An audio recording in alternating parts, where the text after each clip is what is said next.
નમસ્તે મિત્રો, આપનું સ્વાગત છે યુટ્યુબ ચેનલ ગ્લીમ ઓફ ગોડમાં। આજે આપણે પંચદશ અધ્યાય એટલે કે 15મો અધ્યાય પુરુષોત્તમ યોગમાં આગળ વધીશું। શ્રી ભગવાન બોલ્યા, જેનું આદિ પુરુષ પરમેશ્વર રૂપી ઉત્વમૂળ છે, એટલે કે આ સંસાર વૃક્ષની ઉત્પત્તિ અને તેનો વિસ્તાર આદિ પુરુષ નારાયણથી જ થયો છે। એ આદિ પુરુષ પરમેશ્વર નિત્ય, અનંત અને સૌના આધાર છે તથા સગુણ રૂપે સૌના ઉપર નિત્ય ધામમાં નિવાસ કરે છે, માટે ઉદ્ધવ નામે કહેવાય છે। આ સંસાર વૃક્ષ એ જ માયાપતિ સર્વશક્તિમાન પરમેશ્વરથી ઉદ્ભવ્યું છે, માટે એને ઉદ્ધવ મૂળ એટલે કે ઉપરની તરફ જેનું મૂળ છે એવું કહ્યું છે। જેની નીચે રહેલી બ્રહ્મારૂપી મુખ્ય શાખા તથા વેદો જેના પાંદડાઓ છે, એવા આ સંસારરૂપી અસ્વસ્થ વૃક્ષને તત્વજ્ઞાનીઓ અવિનાશી કહે છે। જે માણસ એ સંસારરૂપી વૃક્ષને મૂળ તત્વ સહિત જાણે છે, એ વેદના તાત્પર્યને જાણનાર છે।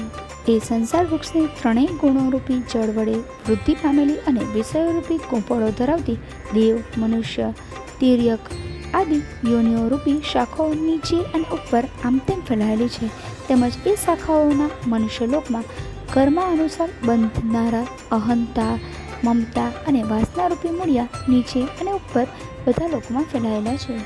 આ સંસાર વૃક્ષનું સ્વરૂપ જેવું કહ્યું છે એવું અહીં વિચારકાળમાં મળી આવતું નથી, કેમ કે આનો નથી તો આદિ કે નથી અંત, તેમજ નથી આની નિશ્ચિત પ્રકારની સ્થિતિ। માટે આ અહંતા, મમતા અને વાસનારૂપી અત્યંત દ્રઢ થયેલા મૂળ ધરાવતા સંસારરૂપી અસ્વસ્થ વૃક્ષને દ્રઢ વૈરાગ્યરૂપી શસ્ત્ર વડે કાપી નાખીને એ પછી એ પરમપદ સ્વરૂપ પરમેશ્વરને સારી પીઠે શોધવા જોઈએ, કે જેને પામી ચૂકેલા માણસો ફરી પાછા વળીને સંસારમાં નથી આવતા, અને જે પરમેશ્વરથી આ પુરાતન સંસાર વૃક્ષની પ્રવૃત્તિ અર્થાત પરંપરા વિસ્તાર પામી છે, એ જ આદિપુરુષ નારાયણને હું શરણે છું। આ પ્રમાણે દ્રઢ નિશ્ચય કરીને એ પરમેશ્વરનું મનન અને નિધિધ્યાસન કરવું જોઈએ।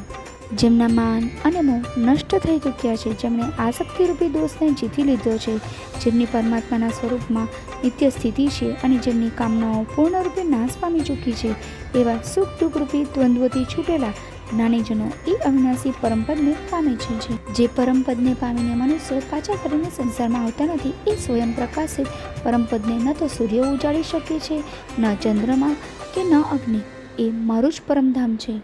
આ દેહમાં રહેલો સનાતન જીવાત્મા મારો જ અંશ છે, અને એ જ પ્રકૃતિમાં રહેલી મન સહિતની પાંચેય ઇન્દ્રિયોને ખેંચે છે। વાયુ ગંધના સ્થાનેથી ગંધને જે રીતે ગ્રહણ કરીને બીજા સ્થાને લઈ જાય છે, એ જ રીતે દેહ આદિનો સ્વામી જીવાત્મા પણ શરીરને છોડે છે। એ શરીરમાંથી પ્રાણો દ્વારા મન સમેત ઇન્દ્રિયોને લઈને પછી જે શરીરને પામે છે એમાં જાય છે। આ જીવાત્મા સ્ત્રોત્ર, ચક્ષુ, ત્વચા, રસના, ઘ્રાણ અને મનને આશ્રય એટલે કે એમની સહાય લઈને જ વિષયોને સેવે છે। શરીર છોડીને જતો શરીરમાં સ્થિત રહેલો વિષયોને ભોગવતો કે ત્રણેય ગુણોથી જોડાયેલો હોવા છતાંય જીવાત્માના યથાર્થ સ્વરૂપને અજ્ઞાની જનો નથી જાણતા, કેવળ જ્ઞાન ચક્ષુ ધરાવનાર વિવેકશીલ જ્ઞાનીજનો તત્વથી જાણે છે। યત્ન કરનારા યોગીજનો પણ પોતાના હૃદયમાં સ્થિત આ આત્માને તત્વથી ઓળખી શકે છે, પરંતુ જેમણે અંતઃકરણ શુદ્ધ નથી કર્યું એવા અજ્ઞાનીજનો તો યત્ન કરતા રહેતા હોવા છતાં પણ આ આત્માને નથી જાણી શકતા। સૂર્યમાં રહેલું જે તેજ આખા જગતને ઉજાડે છે, તે જ તેજ ચંદ્રમામાં છે અને તે અગ્નિમાં છે, એને તું મારું જ તેજ જાણ।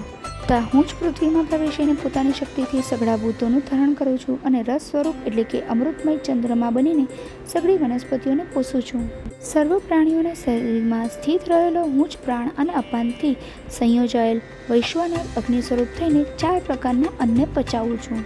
હું સૌ પ્રાણીઓના હૃદયમાં અંતર્યામી સ્વરૂપે રહેલો છું, તથા મારાથી સ્મૃતિ, જ્ઞાન અને અપોહન થાય છે, તથા વેદો વડે હું જ જાણવા યોગ્ય છું, તેમજ વેદાંતનો કર્તા અને વેદોના જાણનાર પણ હું જ છું। આ સંસારમાં નાશવંત અને અવિનાશી એ 2 પ્રકારના પુરુષો છે। એમાંથી સઘળા ભૂત પ્રાણીઓને શરીરો નાશવંત અને જીવાત્મા અવિનાશી કહેવાય છે। આ બેયથી ઉત્તમ પુરુષ તો જુદો જ છે, એ જે ત્રણેય લોકોમાં પ્રવેશીને સૌનું ધારણ પોષણ કરે છે, અને જેને અવિનાશી પરમેશ્વર તેમજ પરમાત્મા એવા નામથી ઓળખાવ્યો છે। હું નાશવંત જળ સમુદાય ક્ષેત્રથી સર્વ રીતે અતીત છું અને અવિનાશી જીવાત્માથી પણ ઉત્તમ છું, માટે લોકમાં તેમજ વેદોમાં પુરુષોત્તમ નામે પ્રસિદ્ધ છું। ભરતવંશી જે જ્ઞાની માણસ મને આ રીતે તત્વથી પુરુષોત્તમ સ્વરૂપે જાણે છે, એ સર્વજ્ઞ માણસ સર્વ રીતે નિરંતર મુજ વાસુદેવ પરમેશ્વરની જ ભજ એ નિષ્પાપ અર્જુન. આમ આ ઘણું રહસ્યમય ગોપનીય શાસ્ત્ર મેં કહ્યું, અને તત્વથી જાણીને માણસ જ્ઞાની અને કૃત કાર્ય થઈ જાય છે. પુરુષોત્તમ યાગ નામનો 15મો અધ્યાય સમાપ્ત. જો આપને આ વિડીયો પસંદ આવ્યો હોય તો વિડીયોને લાઈક કરજો, શેર કરજો અને ચેનલને સબસ્ક્રાઈબ કરવાનું ભૂલતા નહીં. જય શ્રી કૃષ્ણ.